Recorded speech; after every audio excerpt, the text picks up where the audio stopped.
And we are live. Welcome. Thank you for joining the podcast, DC. It is great for you to be on here. I am glad to be here. Awesome. Well, so I love to start every episode with a rapid fire question. So these are 5 questions for my audience, just to get to know you a little bit better if they don't know you already. But these are kind of interesting questions. So first off is where did you grow up? I was born in Chicago, Illinois, moved to Denver, Colorado when I was 4 years old and had a wonderful childhood. I mean, Nice. just full of fun, playing, riding bikes, and a lot of work. My parents basically had they worked us like dogs, me and my little brother. But I appreciate that because I don't fear work. And there's nothing that I won't do, right? And I just I'm a very tenacious person, and not too many people are going to outwork me. So I'm grateful for my childhood. Nice. And we're going to touch on that tenacity in a bit, but let's keep things rolling. And just so you know, I'm from Chicago as well. So another Chi-Town gal. Yeah. Uh, So where do you live now then? I'm in Atlanta, Georgia. Been here since 1989, and I am not going anywhere. You're staying. That's I've got nice. deep roots in this city, so I'm here. Good. And now who are your 2 top mentors? It's hard to say. Really is hard to say. One of my 2 top mentors, huh? Mm-hmm. Actually, one is a gentleman named, he's my VO coach, Rudy Gaskin. He's a mentor. He's the president of SOVAS, SOVAS. Then who else? It's hard to say right now. He's the one that's guiding things for me, um, as far as voiceover, and he's been very instrumental in my growth. So I appreciate that. And then as far as mentorship, I find that I'm mentoring more people than I can handle, and I've never thought about who mentors me, right? But my father was a mentor, but he passed, and that, he's still with me. And a lot of the sayings that I took for granted when he was alive, they make so much sense now, right? And who else? I've had mentors throughout, my early years. I had a lot of mentors because we lived in a community, right? And grew up in the church and grew up, like I said, I had a wonderful childhood and I had a lot of people teach me a lot of things. But right now I'm just grinding. And, you know, I think that once we get to talking about what makes me tick, you'll see why my vision is my mentor, right? My vision is just bananas and it keeps me going. And it's what helps me wake up at 4 a.m. and just grind, right? So Beautiful. we'll talk Hey, about it. well, yeah, we will. And that's probably one of the best mentors, if not the best Mhm. mentor. Right. Yeah, Right. So the next question is, what are you most passionate about? everything, Mhm. life, especially at this phase of my life, because of the pandemic, it forced me to reinvent myself. That reinvention has been one of the most extraordinary things that I've ever witnessed in my life. And I am, I can't even, it leaves me speechless. But I'm telling you, the pandemic changed my life. Nice. Hmm. Nice. Did it kind of slow things down or speed things up? How did it change? Okay, so for me, right? Because I lost people. There's two sides of this, right? There's Yeah. there's the side where you get hit in the mouth, right? And everybody stopped at the same time, and you had to come to the realization that we're all in the Serengeti Yeah. together, right? Yeah. And What are you going to be? You're going to be predator or you're going to be prey? You're going to move forward, you're going to move backwards, you're going to stay stuck. What are you going to do? And you're asking yourself all these questions. And I went through a row of questions. What are you going to do? Can't do shows, can't do this, can't do that, but I can do this. And I concentrated on voiceover and I went back and I reinvented myself. And I had to go back. I've been training for voiceover for 10 years. And I went back and listened to the first class I took, and it was just gut wrenching, right? I had to listen to my 10-year ago self, right? And I was just humiliated. I was embarrassed. I was all of these just brutal emotions, and they were just manifested in me. And I had started voiceover in 2009, and it was just really difficult. And back then, I realized I thought I could just whoomp there it is my way through anything, right? Yeah. And that was one of the things that I couldn't. And it was very, very difficult, but I did not give up. And, when I went back in the pandemic, I looked at the first script I did and I said, wait a minute. Okay. Cause I thought it was the teachers that were kind of didn't know what they were doing right. That's my hubris, right? And I said, let me do this over because I didn't quit and because I'm an actor now, I understood what they were trying to teach me. So it was also inspirational, right? Yeah. I was like, let me do this first voiceover again. And when I did it, it was angelic because it was the first time I had mastery over my voice.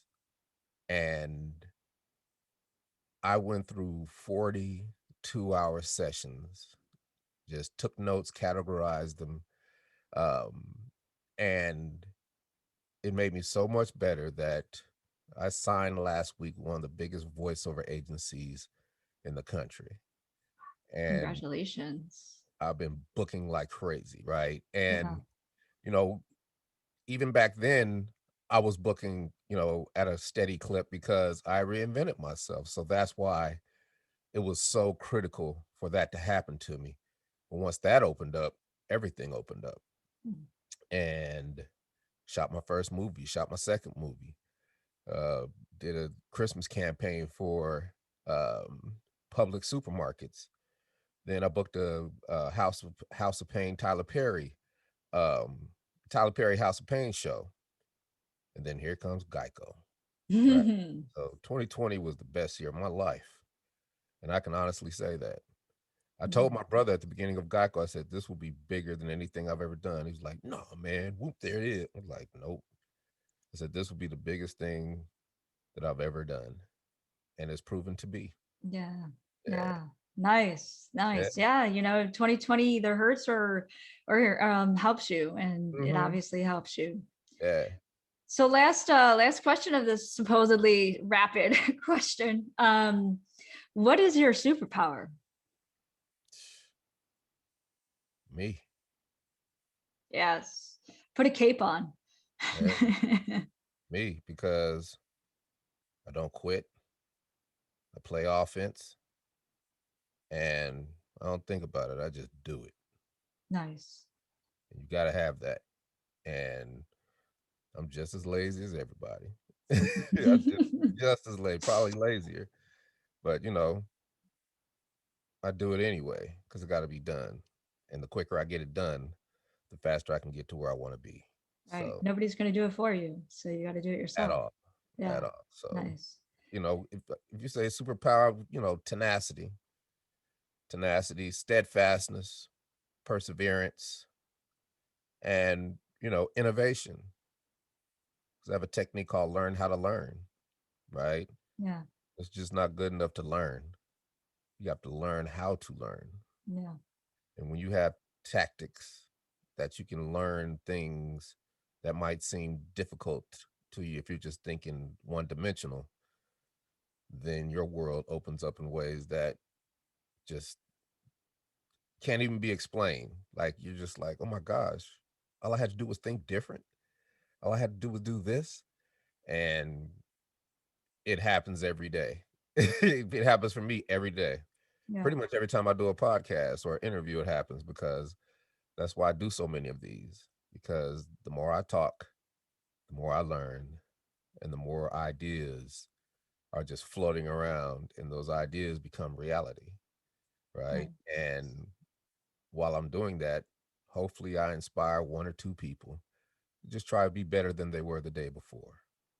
Beautiful. Yeah, Were you always this way? always. Always Think since about it. birth? They call me DC, the brain supreme, for a Yeah. reason. I was just gonna ask, that was one of my questions. So let's do it. So what's the reason? Well, how did you get that nickname? Um, I got that nickname because we were, I think we were like 17, 18, and we were smoking with a bunch of our friends. We're laughing and having a good time and everything. And one of the older guys, Roy Lee Davis, he was like just listening to us talk. And he was like, man, DC, start calling you the brain supreme, man, because you just always figuring stuff out. You just always figure it out. I was like, whatever. But then it stuck, right? And it's just that's what it ended up being. And you know, for me, I think the pivotal point for me was when I was real young. My parents, like I said, worked us like a dog, but all that work came with reward and consequences. So if we didn't clean up our room, couldn't watch TV that night, they still gave us an allowance, right? Mhm. But they hit us where it really hurt. If you don't go to church, you can't play football on Sunday with your Mm. friends, right? If you don't cut the grass, well, you're not watching TV tonight, or you can't go here, or you don't get to do that. And a couple of times doing that, testing that, you're not going to do it anymore. And I learned to love work. And when I really learned to love work was one year we had a big blizzard. We were the only family in the neighborhood that had a snowblower. And me and my brother did our, you know, walkways in like 20 minutes. And then Mr. Grant was struggling next door. And we went and did his. And then we just did the whole block because it was kind of fun. Kids playing in snow, basically, but we got a snowblower, right? Yeah. So while me and my brother coming home from school all the next week, people would see us coming home from school and call, be like, hey, come here. Here's $20. Appreciate you doing my snow. It's $30. Appreciate you. That was a good job. You did a good job on my driveway, right? And I was like, my parents only give me $5 and I can get 30. Me and my brother made so much money. And that day, DC the Brain Supreme was born because I'm a hustler. I'm always figuring out ways to make money. And once I realized that hard work equals money, right? Yeah. Where I can rake the leaves and I can cut the grass and I can cut the hedges and I can do things for people and get money for it. I've never looked back. And I've always had 4, 5, 6, 7 hustles in the hole, nurturing them, figuring them out. Like, okay, if I did it like this, I could make money. Is there a demand for this? Huh. There's demand for it. Yeah. And then I just always did that. And it just worked out well for me. I mean, I still do it to this day. Nice. Eh, Do you still mow uh mow lawns and do if that I stuff? had to, I could just imagine, I could just see that. You if out I had there, to, hey, it ain't snowblower and nothing, everything. it's nothing but work. It ain't nothing but work, right? And Right, right, right. you know, it just I can't I can't get that, I can't reiterate that enough to people that just do the work, man. Mm. Don't even think about it. Just do it and then it's over. Yeah, Simple. Yeah. nice. Well, I would love to start from the beginning here. So, I'm, a Gen X woman, Mhm. and I jammed to Whoomp There It Is back in the day, and I know all my audience has as well. So I am really curious, how did it start? How did tag team start, and how did this song came about? I mean, me and Steve met in high school, right?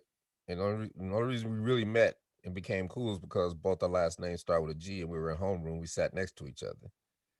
And then Steve had a band and they played in the quad during lunchtime sometimes. And I wanted to be in that band. And then I wanted to be in the choir. And then we had our first high school party and I saw 2 turntables and a microphone. Some of Steve's friends DJ and I wanted to be a DJ. And all those things happened. And I graduated high school and I continued to nurture myself and all those things. and I started making songs, and our band disbanded because we were young and you grow older. Me and Steve were still left standing, and that's how, it used to be the tag team crew because it was three of us. Then it was just tag team. Mm. And then I went to school in California. Steve moved down to the Art Institute to go to our institute in Atlanta, and I came down here, had a ball. Once I finished school, moved straight down here. And mind you, I'd been DJing all the frat parties. I've been doing very well for myself in California. But I was like, okay, time to grow up. So I've kind of had a job at CNN, but then I ended up working at two clubs in the city because I was a good DJ, right? And fast forward a couple years, I'm making money, having a good time. We're making songs. I get to play my songs in the club, but I knew we're in the Southeast, and I knew we had to make bass music. So I went to Steve. I said, "Hey man, we got to make something up tempo or something bass." He's like, "I can't make that stuff, man, because I love it, but it's kind of difficult to make because we grew up hip hop, right? Mm. This is late '80s, early '90s. So I was like, don't think about it like that. Just think Planet Rock, right?" And he was like, "Bet." He made the beat. I had hundreds of songs that I was trying to match to it, but there was one song I just started working on called Whoomp There It Is. And everybody thinks that Whoomp There It Is this Manhattan project, right? Like, nuclear fission, trigonometry, and whiteboards and all that, when it's just a song about us chasing booty on a Friday night. That's all it was. You know what I'm saying? It was that simple. Yeah. Getting drunk, having fun, being young, right? That's all it Yeah. was. And we made the song and had a cassette when we finished, and I went to work that night because I had to work, and I played it. And to this day, it's the biggest response on any record I've ever had. And not too long after, we had plenty of people, quarters trying to sign us for it, but they didn't know what to do with it, all the major labels. And then I almost gave up, but I called a guy named Al Bell, and he used to own Stax Records. And Stax Records is one of the three original soul record companies back in the day. You have Philly International, Motown, and then Stax. And he had put out a record before called Daisy Dukes by Deuce, and it went gold. So I knew he knew how to work a bass record. And I called him, and he called me back in about a week and a half. And I was like, "Mr. Bell, we have a hit record. I don't know how to explain it to you. It's the biggest response on any record I've ever had. I've played it. Everybody loves it. You need to sign us." And he was like, "Okay." I was like, "Wait a minute. You haven't even heard the record."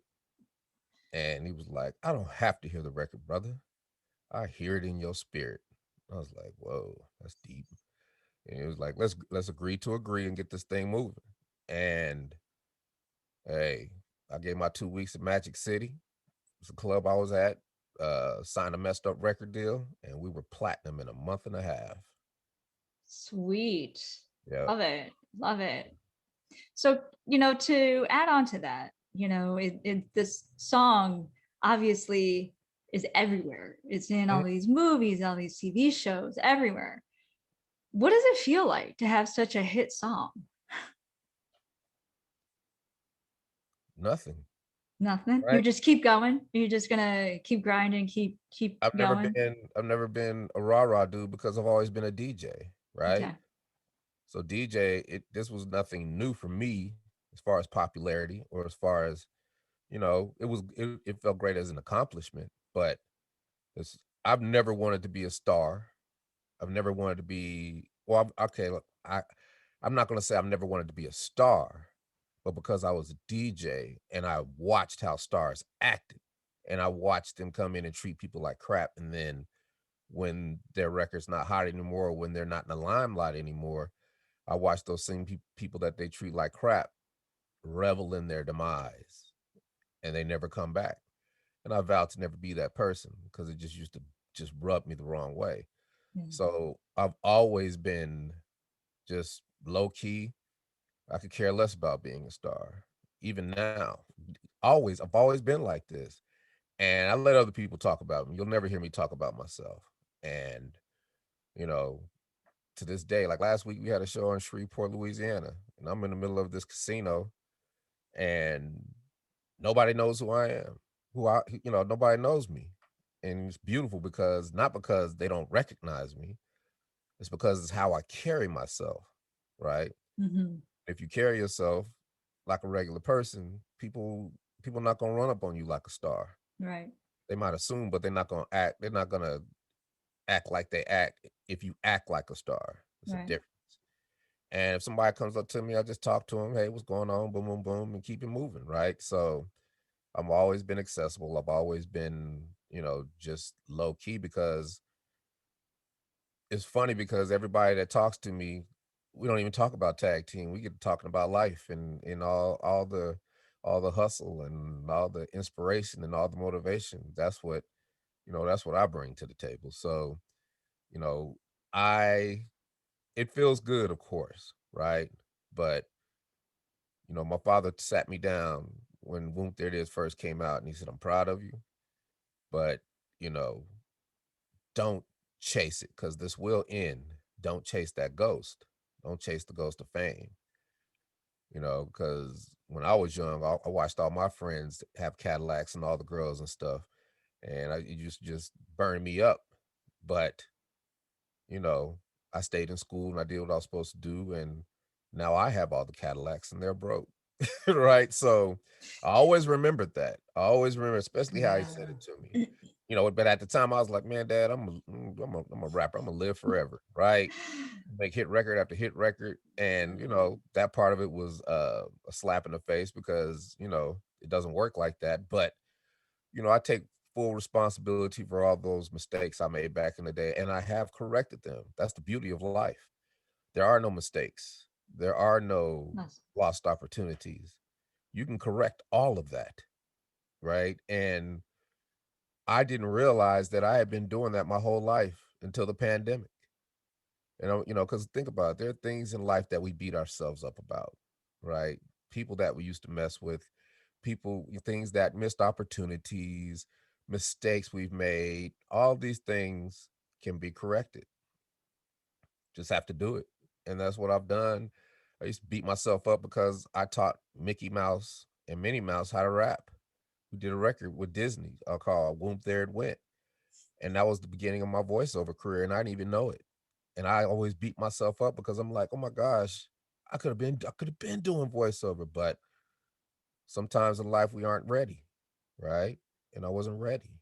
And look at me now, right? You hear the smooth voice on this microphone. This week on NBC, Oh, right? there you go. You see what I'm saying? I've been Yeah. training for this for a minute and didn't even know what I was I just did it because I don't give up. And I'm sitting in the office, I think in 1996, with the president of New Line Cinema, brand new movie company, and my manager and the president went to college together, and he's like, "Yeah, we're thinking about putting you in this new movie because I thought I wanted to be an actor. I was just throwing it out there." And he was like, "Yeah, we're trying to pick between LL Cool J and Wesley Snipes for this movie called Blade." And I was like, yeah, whatever. Just call me. Right. And I used to beat myself up about that. But then, you know, because of voiceover, I became an actor because my agent wanted me to start acting. And in 2020, I shot 2 movies. You know what I'm saying? Yeah. All the stuff that I've done. And then I'm about to be on set Monday for a TV show, a new TV show. Right. And just recently, 2 years ago, I was beating myself up because I missed those opportunities, and it's just like I was not ready. Right. So I vowed that I would not leave this earth, and regretting that I didn't do something, regretting that I Mm. didn't learn something. And I've got 5 tutors for everything now. Like I'm in music production again. I'm taking music theory. I'm, video. I've been video editing, but I just have so many resources that help me achieve mastery in all these little things that people told me back in the day, jack of all trades, master of none. I've become masterful in some of these trades and they all serve me and they've made me who I am today. So don't let nobody tell you what you can do and what you can't do. Yeah. You can do anything you want to do. Just have to think different and not quit. Right. That's all. Yeah. It's the perseverance.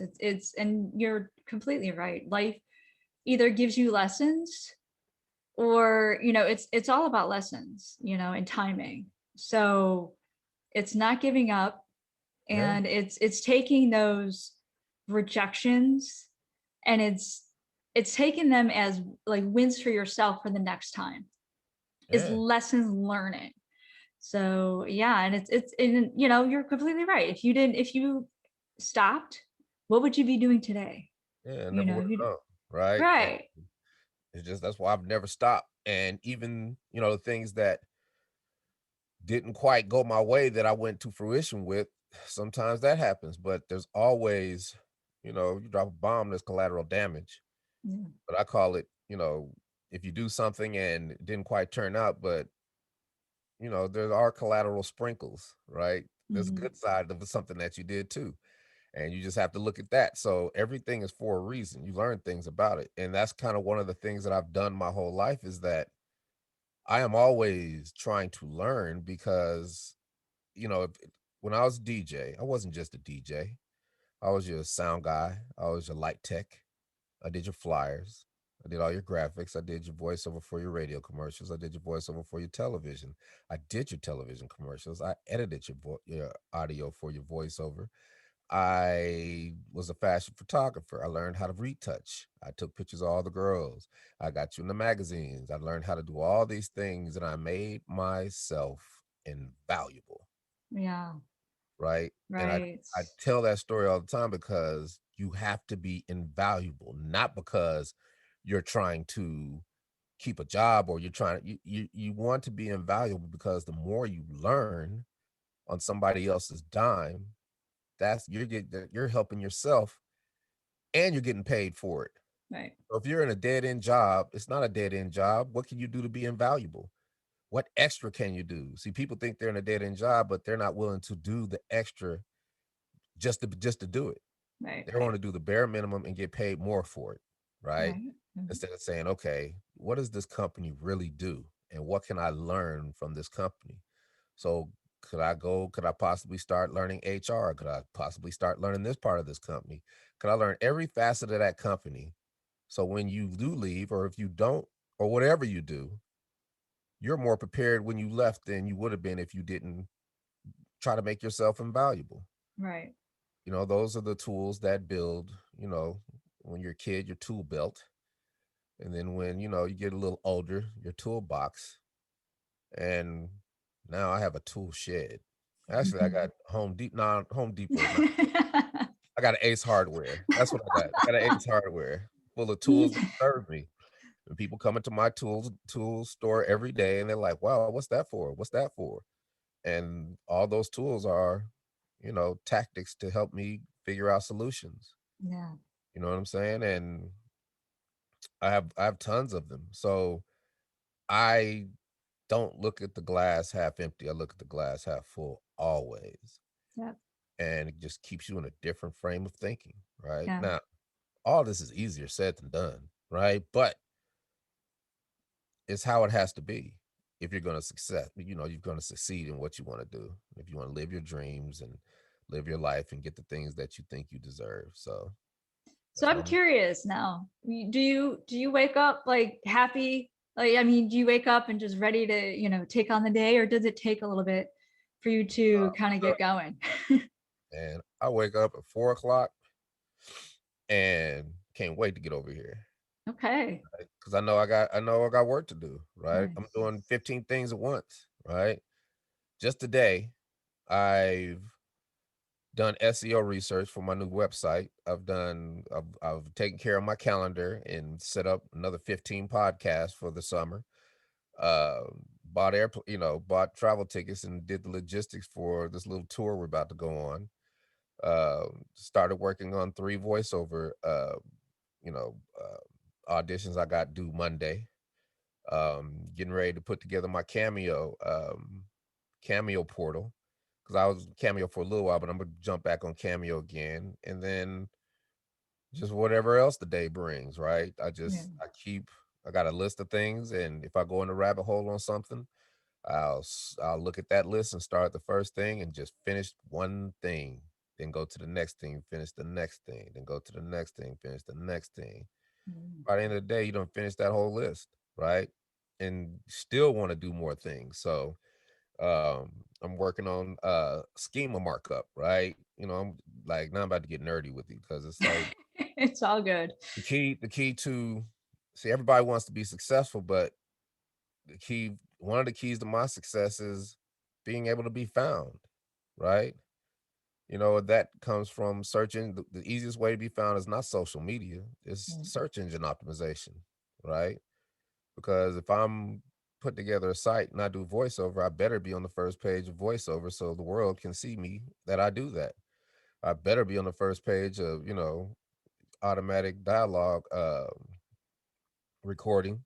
You know what I'm saying? So everybody can know that's what I do. I better be on the first page of tag team. I better be on the first page. I better be on the first page of everything so everybody can see me.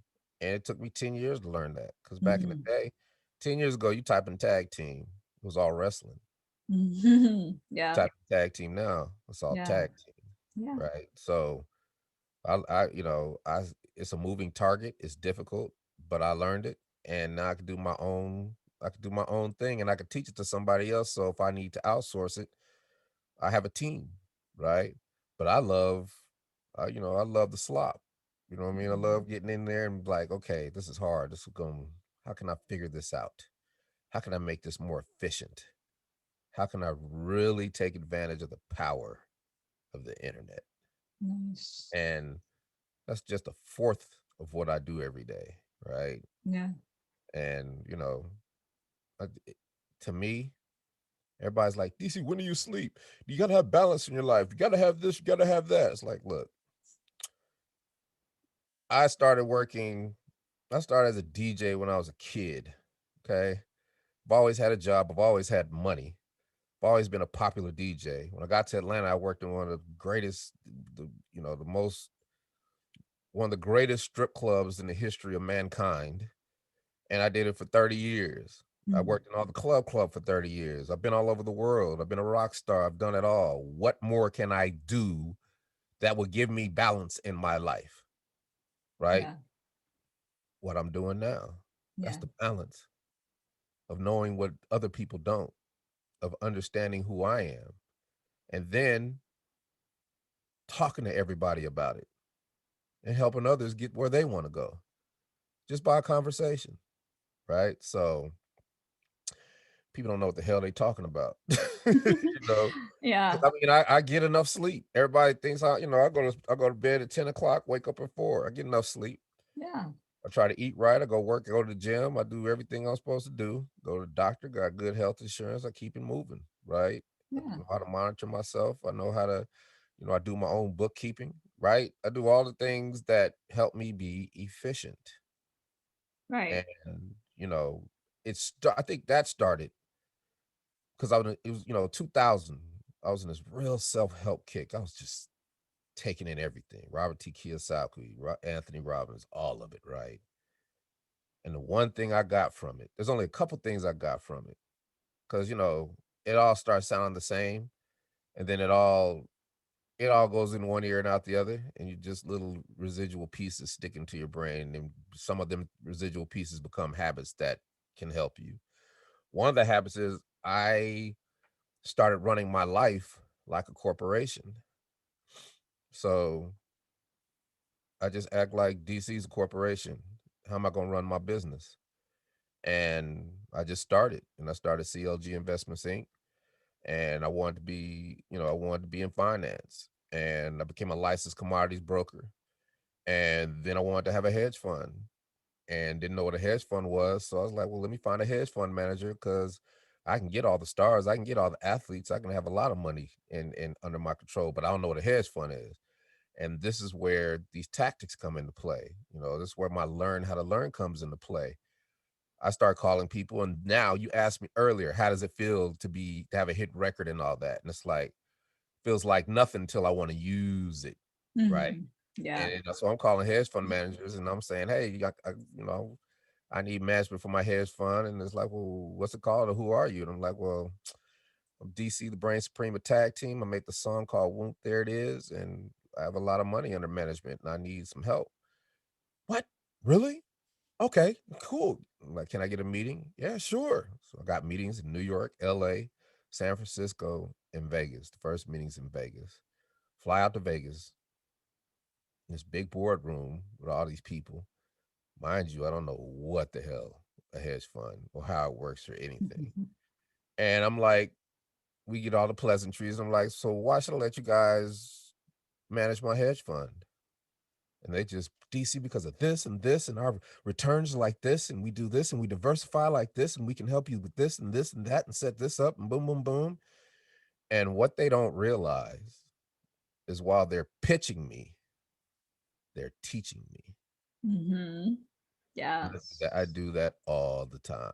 I learn Yes. about, and that's one tactic that I use that has proven to be the changed my life in so many ways. And once I figured out what a hedge fund was, I knew it wasn't for me because it's like intellectual gambling. And I get too emotional with gambling and trading and all that. I can't do it.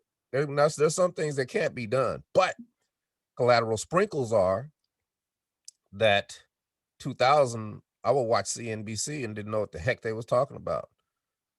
2002, I knew everything they were talking about. And that helped me make better financial decisions and then just go be conservative about how I invest and set things up to where I don't even see the money coming out of my account and it gets invested and I always got money. And then I look up and I got a whole bunch of money, Because it's right? making it for itself. Yeah. Yeah, you just fill little buckets over time and they compound and you got a nice chunk of money. And even if you have to take some of that money, it's still doing the same thing. You've set the stage for your money to grow always. And you've automated the process and you've taken your emotions out of it. Right. Yeah. So that's one thing. And it there's so many tactics that I use to just help me get past obstacles that other people it would make them quit. And I like it. I love the hardest thing you can throw at me because I know everybody else is not going to do it. So you love problem solving. So you're a problem solver, kind of resourceful. So the I'm a two problem words solver are, supreme. yeah. Think about it. I'm gonna tell you how I'm gonna tell you how I think now, right? Mm-hmm. Somebody comes to me with a problem, right? I'm like, why are you telling me the problems? And they're like, well, what? I'm like, what's the solution? They're like, what? I was like, Mm-hmm. you're telling me all the problems. What's the solution? What do you mean? What's the solution? Yeah. And for me, I look at the solution for me is first thing I do is think of the most fantastical, far-fetched, pie in the sky solution, right? And it's just out there, and you tell somebody, they would laugh at you. Man, you ain't gonna be able to do that, right? But you do that so you can inch your way back to practicality. What's practical now? And you're halfway there. Mm-hmm. And you've just made yourself a business plan because you've seen the furthest reaches of what you want to do. Your vision is there. But then you've worked your way back inch by inch. And every inch is your business plan. And you stop where you can actually do it. And now you have your plan to get to where you want to get to. Smart. People don't think like that. No. People thinking like, I Right want now. this, and if I don't get it, I'm gonna try something else. And I'm like, you don't sit there and you plant a seed in the dirt and sit down, cross your legs, and say, okay, seed, I need you to grow. Come on, seed, grow, please, please, please Like grow. right now. Right now, it's No. like this seed don't work. I quit. Mm. Now, that's not really how it works, but we know people who do that, right? Take a Mm-hmm. class and say, hey, I'm gonna take this class and I'm gonna be a real estate mogul. You see them 6 months, what happened to that class? Well, it wasn't for me, right? Because Yeah. you know what it takes. Yeah. And that's part of my offense. I just throw it out there. I throw it in the universe. I don't sit there. It's not a quid pro quo. You don't do this, therefore I have to have this. You just do it.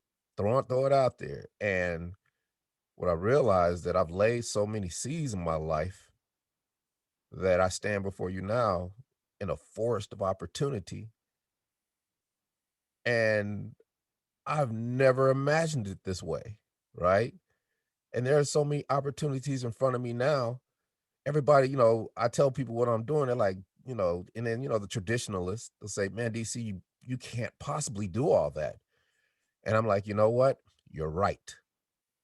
I can't Flashing. do it all. But I sure enough can prepare for it all Yep. because you don't know what's going to come at you.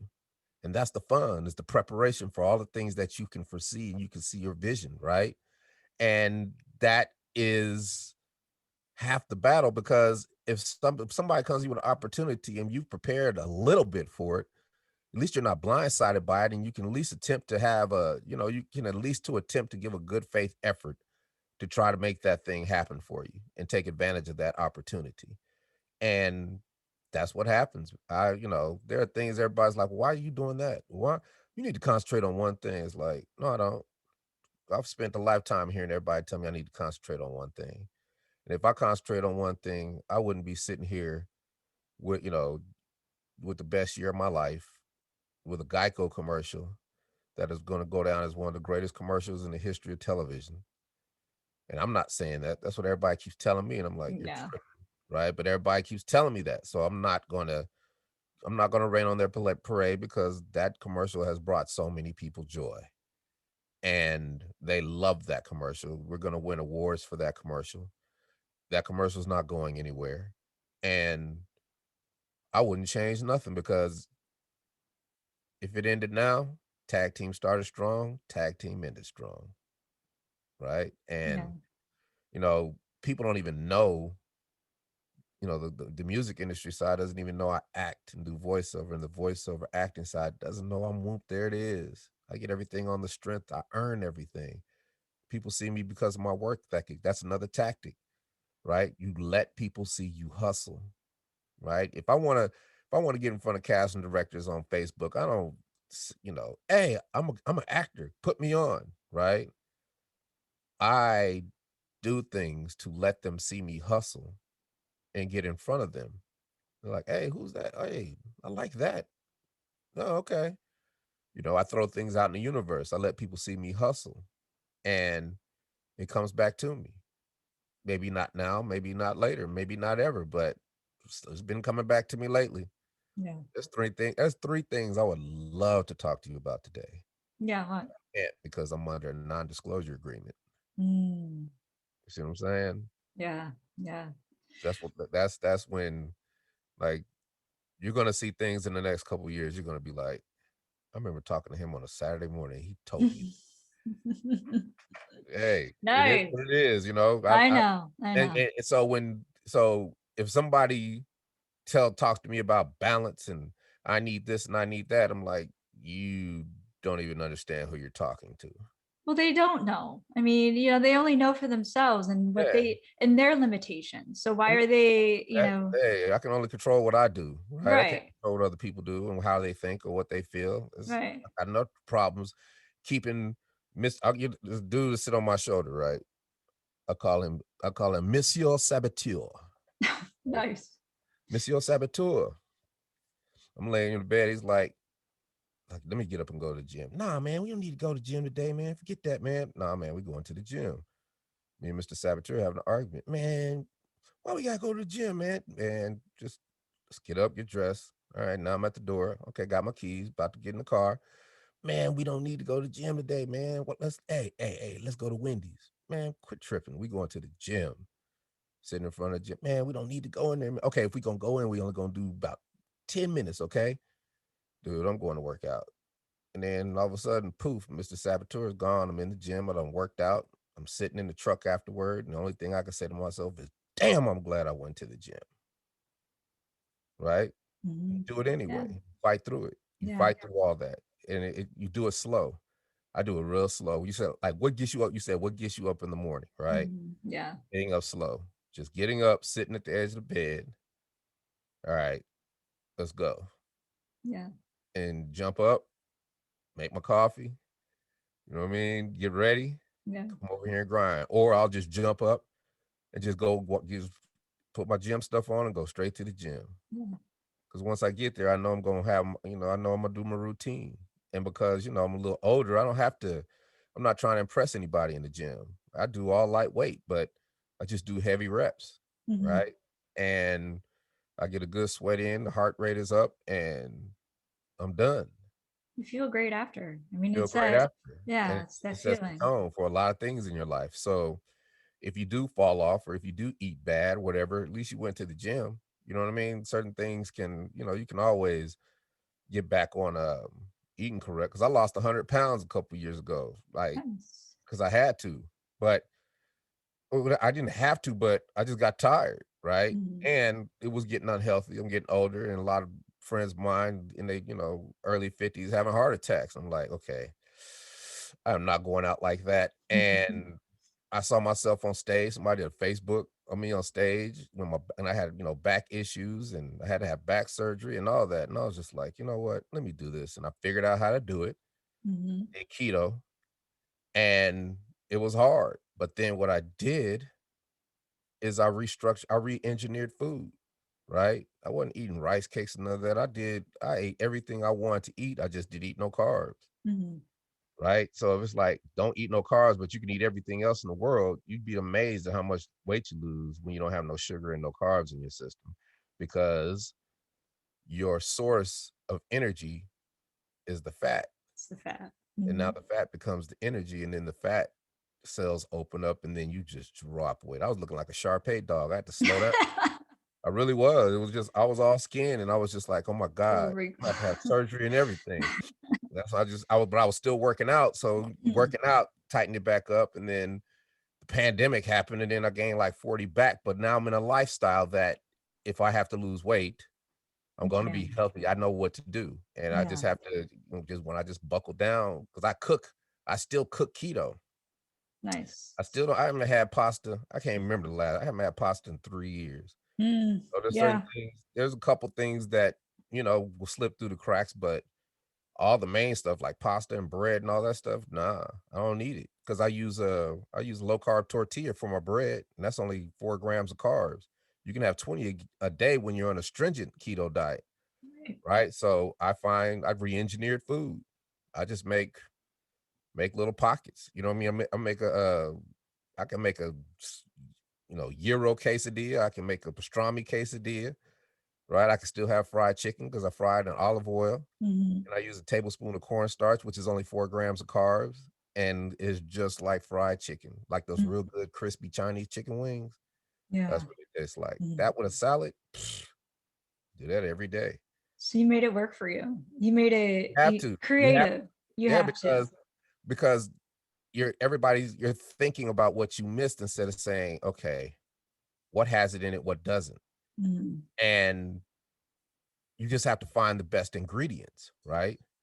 If I'm trying to make a pizza on a low carb tortilla, then I got to find the best sauce, or just crush up tomatoes and put it on there, and then find the best mozzarella, which is a mix of buffalo mozzarella with Milwaukee, Mm. not me, Wisconsin mozzarella slices.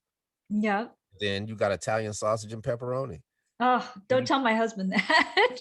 but then and then when you put it in, when it comes out, you have basically a Pizza Hut thin crust pizza, Yeah. and everybody loves those. We grew up on Mm. those, right? Now you're So you making me just hungry. try to fashion the things that helped you, and then your vegetables. I eat a kale salad pretty much 5 days a week, and haven't gotten tired of it. A Nice. kale salad with Caesar dressing with pumpkin seeds, sunflower seeds, and just a little raisins, right? And I could eat that all day. I eat that or Caesar salads. I switch between. And then I might do some, broccoli and cheese, because cheese has no carbs in it, right? Mhm. So Yeah. as long as you're not eating, regular carbs and your body's kind of in ketosis, you're not gonna gain weight. But if you do start to gain weight, then you just, kind of portion control Yeah. the stuff that you're eating, and you just eat regular. But I've never done without, and it just works. So Good. you have to think different. That's all I'm trying to say to everybody. Just think Yeah. differently. So, Yeah. So, a couple more questions that I have for you. One of all them right. is what does it mean for you to live a fulfilled life or a life with purpose? I don't even know what that means. I Like don't. to wake up with something to look forward to, like what you do every day. So what does it mean for you to do that? Means everything. You know, Okay. okay, so it means more, it means everything to me because when you ask that question, everybody kind of just has one thing, right? Mhm, But I have a whole bunch of things. And because I have a whole bunch of things, other things start happening, right? mhm, Because I mean, at usually when, okay, so perfect example, usually when you get a Geico commercial, you're on tour forever. But we're in a pandemic. We can't go on tour. Salt and Pepper did theirs 2014. They were on tour till the pandemic. So what am I gonna do? You know, everybody, you happy you got a Geico commercial? Yeah, for the first 2 days, but I knew I had work to do because I knew what I had and I had to make the most of it, right? mhm, I said, well, let me take these lemons, make me a lemonade company, franchise it, and sell it for $20 million. That's my mindset. And I said, I want let me get a publicist. Publicist can help me get the word out about my acting and all the other stuff. Just be proactive. And I had meetings with publicists and they didn't know what to do because they were traumatized by the pandemic, right? mhm, Because they usually take people to New York and they do a junket, you know what I mean? Things like that, you know, and they were like, we just don't want to take your money like that. And we don't really have any ideas for, you know, that's kind of extreme. And I'm like, all right, thank you. And here's another learn how to learn tactic. Whenever something like that happens, I go join an organization, association, or a society because organizations are filled with professionals who love their profession and have been doing it 10, 20, 30, 40 years. And their goal is to make their profession better and better, stay innovative on top of it. And I went and joined the Public Relations Society of America, because I'm gonna be my own damn publicist. Don't tell me I can't, you can't do nothing. And I'm not, that's not gonna happen. mhm, And 2 days in, I'm on this podcast, on this Zoom cast with the CEO of this firm, and everybody's asking questions. I raised my hand, and you know, I know about a little bit about PR. I'm ready to do some press releases. And I asked the question, are press releases relevant? And they're like, well, what's it for? I'm like, well, I'm kind of featured in a national Geico commercial called Scoop There It Is. I'm looking at the chat, and the chat blows up. That can't be him. Who is that? Is that him? Oh my God, I love that commercial. My kids love that commercial. Everybody, the chat's just, everybody loves that commercial. Good job on that commercial. And the moderator's eyes are getting big, and they're like, DC, we like to welcome DC to the Georgia chapter of the society. Welcome, DC. And back to his question, our press release is relevant. And the CEO is like, yes, especially now. Because the whole last year, every story has been about COVID. Everything has been about COVID. Everything has been about dysfunction. Everything has been about fighting. Everything has been doom and gloom for a whole year. And here you guys come throwing sprinkles everywhere and ice cream and dancing in DC, your smile. And I'm just like, dang, she know about it? Like, everybody's like, that's it. And not only is that it, you want to go here for all the publicists that want to help you. You want to go here for all the talk shows. You want to go here for all the journalists. You want to go here for all the podcast people. You want to go here for this. You want to make sure your pitches are like this. You want to do this, this, that, and that. And she gave me the entire breadth of her knowledge in 10 minutes. And I have not looked back, and it has opened doors for me I could have never, ever dreamed of or imagined. And it is the reason that you and I are talking today. nice. You see what I'm saying? Yeah, Because, yeah. you know, like recently a girl from high school friend hit me, was like, we need a quote from you for the class of 2021. And I was like, you're gonna get more in the quote. Right. And she said, just what would you tell yourself? What advice would you give yourself in high school, your old self? And I'm like, I told them what I just told you. Join an organization, because you can join an organization, pick up the phone and start calling everybody. You don't even have to join it. Just call every number on the website, the organization's website, and start talking to people and asking questions. And you can know about that whole profession and how to move forward in 2 weeks. Now you still Mhm, got to put in the work, but at least you know if it's for you or not. And if it's for you, join the organization. Now you're privy to all that organization's resources and all their knowledge and all the people who are veterans that can guide you. and make your path easier, all by joining an organization. I did that. That's how I got us shows.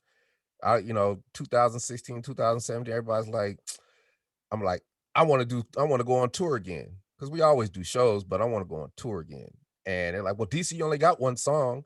Yeah, I know, but still, I can put us on the roster so people can know we back doing this. And it's like, well, we don't know. I'm like, all right, okay, you want to act like that? That's fine. Mhm. And I joined the International Entertainment Buyers Association, right? Yeah. And when it comes to concerts, you have a hierarchy. You have your buyers, right? Then you have your venues, which are the stadiums, your amphitheaters, your, you know, any place where they can put on a concert. Then you have your big time promoters, which is Live Nation and Ticketmaster. Then you have your mom and pops, where the people who are the people that are telling me that I only got one song and I'm not worthy to be on their roster. Then you have the managers. Then you have me. And I go to their convention, 5,000 strong of all these buyers. Me and Chubby Checker, the only black dudes in there. I got a big Whoomp There It Is t-shirt on, a billboard, and my pitch is just immaculate. And I start networking. I go to people and I say, hey, my name is DC, the Brain Supreme Attack Team. You heard the song Whoomp There It Is? Yeah, I heard that song. I love that song. What you guys doing today? Well, we have a clean 90s nostalgic rap show. And I'm just networking. Here's my card. And what happens is Mhm. that the thing that if I had to listen to those people that I thought was my weakness ended up being my strength, because these are the buyers. These are the head honchos. These are the guys who can say, I want to put you with him. And all I want you to do is Whoomp There It Is for all my hard rock cafes when we do this tour. Right. I Yeah. want to put you in 30 shows for the Ice Capades just because I want you to do the intermission, just Whoomp There It Is to make the kids happy. Right. So now I go from 5 shows a year to 30.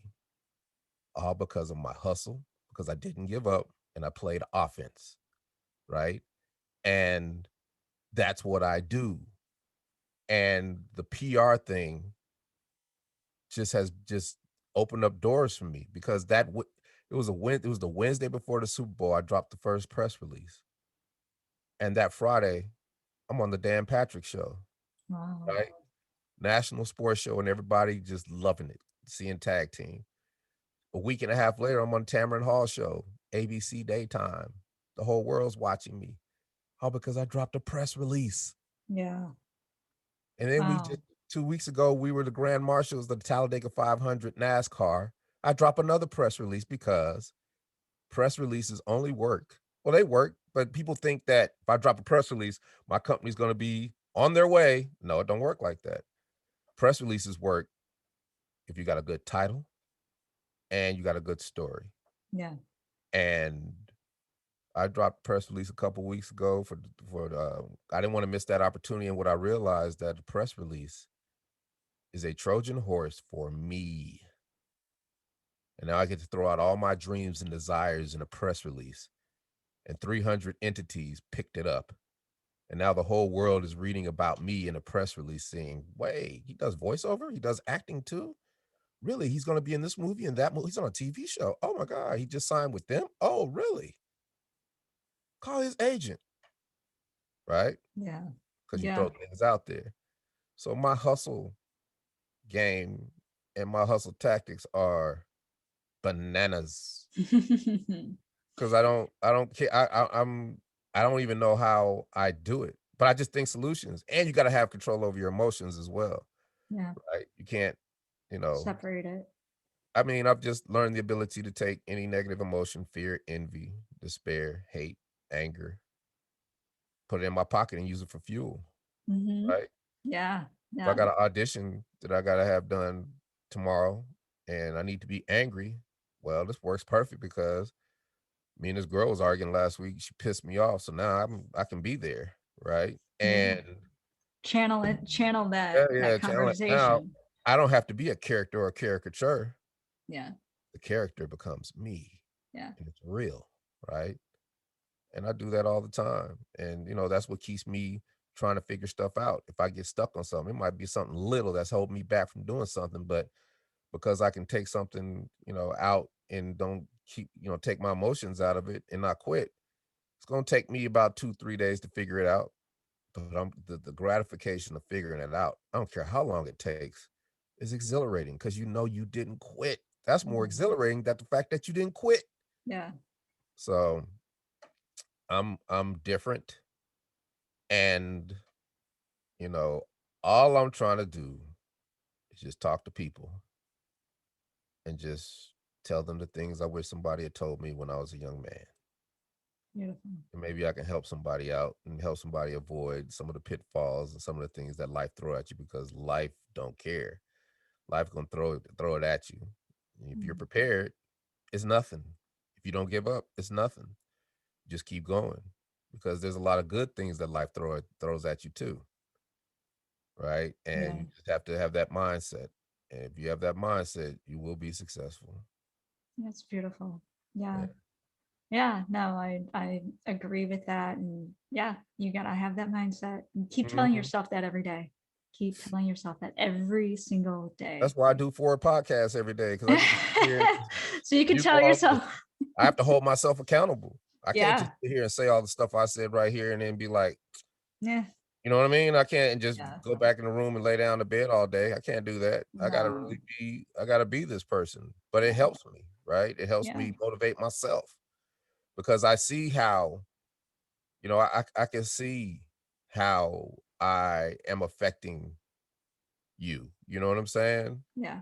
I can see how you appreciate the fact that we ain't talking about no tag team tour bus stories. We're talking about life, And right? that's what it's about. Yeah, and you know that your customer, not your customers, but your listeners are going to appreciate this too, Oh yeah, right? yeah, So, you know, hopefully I've answered all your questions, and I just yeah. want to thank you for just letting me come on and talk, because I learn more from talking than, anything else, and I do it every day, and I get better and better, and I'm a better person than I was yesterday because me and you had this conversation. So I appreciate you.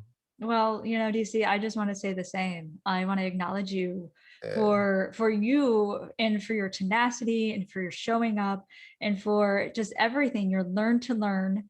Mhm. You have I have never had anybody on this show speak so eloquently, not only about yourself and what you do, but about life in general.